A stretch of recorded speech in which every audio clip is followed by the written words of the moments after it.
The province of British Columbia has announced new legislation to regulate short-term rentals, and it's going to change everything. In mid-October, the province of BC brought forward new legislation to regulate short-term rentals throughout the province, with some exceptions. It's quite detailed, but kind of the highlights are that the province is going to be increasing maximum fines from $1,000 a day to $3,000 a day to a maximum of $50,000. So that's, a pretty substantial increase. Maybe the most dramatic thing is that municipalities of over 10,000 people will be limited to having short-term rentals in a single space in a primary residence. So professional or commercial Airbnbs look like they're going to away, and that should come into effect May 2024, so 6-7 months from now. So Sechelt will be affected, right, Paul? That's right, yeah. According to the list, it will be affected. I think the population in Sechelt is just over 10,000. There's also going to be an expectation that platforms like Airbnb and VRBO will have to send data to the province. So the province will always know how many short-term rentals they are, whether people are following the rules or not. And I'm going to guess that this is going to help either the province police short-term rentals or that they'll be able to tell the platforms that they need to do a better job of policing them. So they have kind of realised that they're not going to be able to build homes fast enough for the requirements, and so now they're wanting the inventory that's out there to be servicing long-term that's tenants right. as opposed to I don't think there's a quick answer to the housing shortage, and so while this probably doesn't fix it in and of itself, my guess is that all levels of government are saying, well, we can add 0.5% more housing doing this, and if we do this, we can do that, and hopefully altogether it adds up to make a meaningful change. So while the Airbnb thing maybe doesn't move the needle a whole lot on its own, I'm going to guess that in aggregate with everything else, in the years to come, we might start to see some relief with the housing shortage.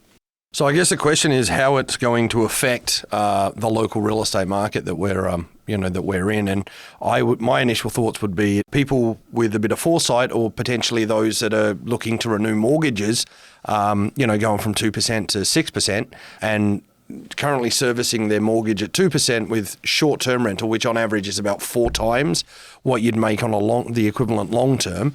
And now, the cap rate's not going to work out for them, and they're going to need to, move that inventory or sell that inventory, which is, locally going to result in more inventory, and scarcity increases value, and surplus supply seems to have a softening effect. So, I think that's probably what we're looking at over the next few months. I would expect for sure in Sechelt. Sechelt has a maximum of 15 commercial Airbnbs, short-term rentals allowed, and I'm not sure if they're at the 15 or if it's fewer than that. So there'll be at least 15 owners trying to decide what to do with their property come spring. Gibson's has 89 licensed short-term rentals. 46 are in principal residence and 43 are non-principal residents. So explain that. Non-principal means they're off-site owners, right, either off-coast or not in the actual house. Not in the actual house. Because of Gibson's size, there's no expectation that they follow the province's rule. But in a recent committee of the whole meeting for the town of Gibson's on, I think it was October 17th, yes, Councillor David Kroll, he did ask town staff to review the legislation and to see what that means for Gibson's. And I take it to mean that there's a possibility that the town at some point will just decide that they're going to go along with the province's legislation. So I think a lot of people are going to be left with the choice, like we touched on, to either rent their place out long-term or sell it. Renting out their place long-term, if they've bought with the intent of doing short-term rental and they need that revenue to service the debt that they have on the place at an interest rate that they got 3 or 4 years ago, we'll have to have a close look at if they can service the new debt or the new payments that they have with the new mortgage rates on that property with a long-term rental. And if they can't, then they're going to need to sell it. There's also, obviously, if they're remote owners, some considerations they need to make if they are going to rent out long term. The primary one, in my opinion, would be to hire a property manager. Mm-hmm. The mistake a lot of people make when renting out a home, especially, typically now there's such a shortage of rental that owners can be quite selective with who they pick. Mm-hmm. There's lots of demand, so they might think, well, why do I need a property manager? Because I can just handle it myself. But there's a lot of things that licensed property managers bring. The property manager we work with, Ken, what he does, he has an application form. So if someone's interested in the property he's represented, they fill out an application form. That application form gives an overview of, their what they're doing, what they do for a living, how many people are going to live there, if there's any pets, if they smoke, blah, blah, blah. And then he uses that as a pre-screen. So as long as they meet the criteria from that, he'll get them in, give them a look at the place. And if they want to move forward, he then does a full background and credit check on them.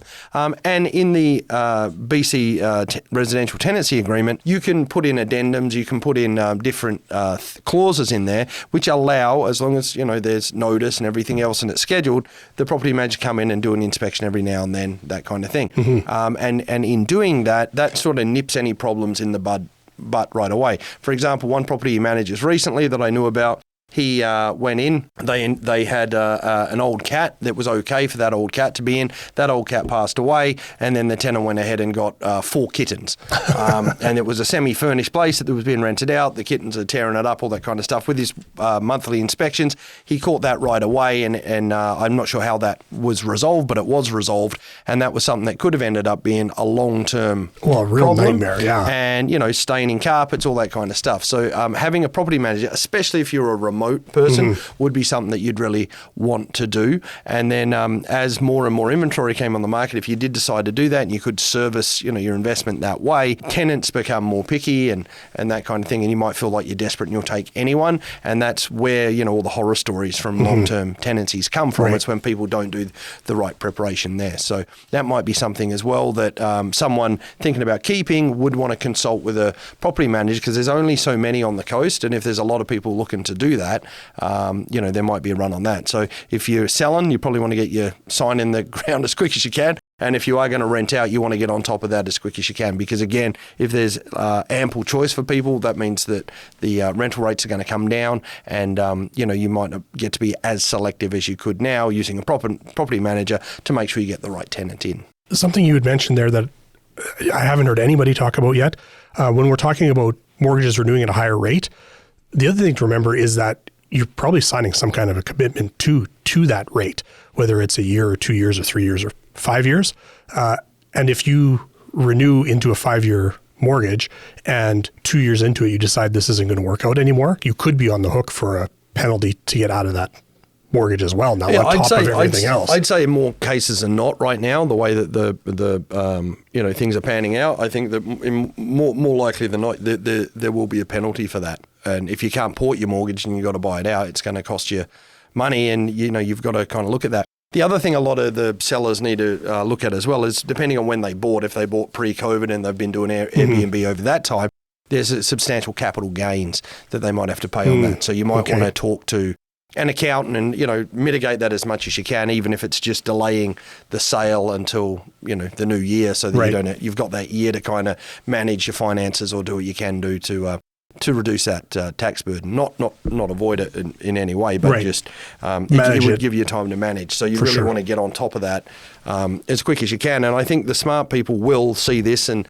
hopefully we're the canary in the coal mine. I did see Cody Robinson came out pretty early with some information on this, which is good too. So hopefully a lot of people are talking about it, and if you're listening and you are in that situation, you need to phone someone, phone your realtor. You can give me a call or anyone on our team a call, and we can help you or talk you through some of the things that you might want to know. Obviously, with legal advice or accounting advice, we'd have to refer you out to a professional to be able to to advise you on that. But all things that this provokes thought about at the very least, I have been talking recently to a small development group that's looking to do something in Langdale. Yeah. And they're totally focused on, doing something that's right for the community. They've got their demographics down really well, so they've got a really good understanding of who their end users is going to be. And whenever you're doing a development or a pre-sale, in my experience, you're much, much better off knowing who your target market is. You don't really want that shotgun approach. Right. You want to be design specific. So when we did Eagle View, we were very focused on the end user. So at the time, the primary buyer group was definitely the retirees, right? It's still primarily that now, but when you get a local or a not a boutique, but just like a smaller development that's really focused on doing the right thing for the community and that type of stuff, I think that definitely is going to do more to help with the housing crisis, whether it's in small towns like this or elsewhere, than this legislation to reduce the use of short-term rentals. And I think that more broadly speaks to the restrictive policies of a lot of rural communities, especially the ones that have the demographic that we have, where it's primarily retiree, and the general attitude seems to be, I've just got here, and that's enough people. Right. And so I think a big part of it is this exclusive, entitled attitude that now I've moved here and I've made my money and I'm set, then no one else should be able to come here anymore. And so I think that a big part of, hopefully as people realise this shift and maybe there's some, teething pains as this happens for, who knows, businesses, maybe they're not going to see that much of an impact. Maybe tourism's already down a little bit. But if you're not providing inventory for people to be able to buy that's appropriate and priced well and has the right density for the tax base to work for, whether it's the SCRD or Gibsons or Sechelt or whatever the municipality is, these kind of reactionary things that that the government's doing, that one could argue they're doing because there's an election coming up and they want to be showing that they're doing something, and so this is something that they're showing they're doing, whereas 5-10 years ago, stuff should have been done to free up regulation a little bit, or be able to keep up with the immigration that's coming in, so that that people aren't left unable to get into the housing market, and the gap between those that have and those that have not are getting so much bigger. So I think that people should keep in mind when things come up, especially with little or appropriate developments, which I think the one in Langdale coming up is going to be, and not have that reaction of, no, we don't want any more. Right. So look at it on its merit. We do have to look at what we can do to allow development in a responsible way. Right. Because if you don't do that, what ends up happening is you get so few things going through that, that you just don't address the needs of the community as far as housing and accommodation go. Speaking of the potential development in Langdale, what specifically can you tell us about that development? I can't tell you too much. I can tell you that it's local owners that live in the area down there. I can tell you they're looking to do quarter-acre lots. So each house, there'll be houses on quarter-acre lots. I think it's between 10 and 20 homes that are going to be like that. And then there'll be a phase 2 of the development that may be looking to increase a little bit of density down there. It's going to be up in behind where the elementary school is. And a lot of people realise that elementary school that my kids went to, I live across the street from, have done for the last 20 years, has gone through stages where we didn't have enough kids. They were going to shut it down. It was going to get changed into something else, or maybe even sold off. And so now with the COVID boom of younger families coming, even though that's dried up now, it did increase the population of school-aged children and increase school registration. So that particular school is now, on its way back up to the numbers where it needs to be. And development in that neighbourhood, I think, would be a good thing for, the Langdale community in general, but also all of the associated, schools and recreation and sports teams and all that kind of stuff.